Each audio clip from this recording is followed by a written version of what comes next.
Taigi apie vyriai, kam tai skirta, kokio tipo tai darbas ir šiek tiek apie pagrindinės funkcijas. Pradėkime, tai turime tokį vyriai asset editorių, kuriame yra nemažai pasirinkimo, nemažai ikonėlių, kurios galbūt pradžiai blaško, vėliau jau, žinoma, priprantama. Tačiau vyrėjus nėra viena iš paprastųjų programų, tad paaiškinsiu irgi galbūt šiek tiek sudėtingai. Tačiau turime pasirinkimą savo modelyje keisti įvairius realistinius, fotorealistinius materialsus, tai yra medžiagas, mes galime jas užsidėti SketchUp'e vienokias, vėliau jas importuoti į vyrėjaus papildinį, tai yra čia, ir jas keisti, koreguoti, daryti labiau faktūriškas, labiau tekstūriškas, labiau faktūriškas pasirinkimas jūsų iš tikrųjų.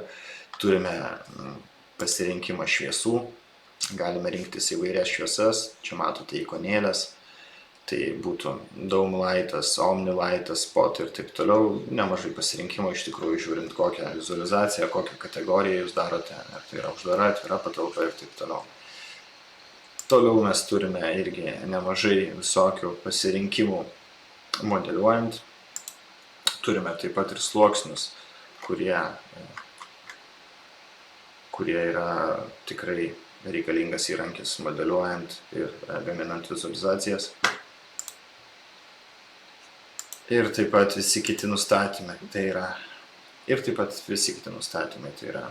pačio renderinimo proceso, pasirinkti ir plokštes, ir kameras. Ir čia yra dar daugiau papildomų nustatymų, kuriuos turbūt išvysite tik tai su laiku, su patirtim.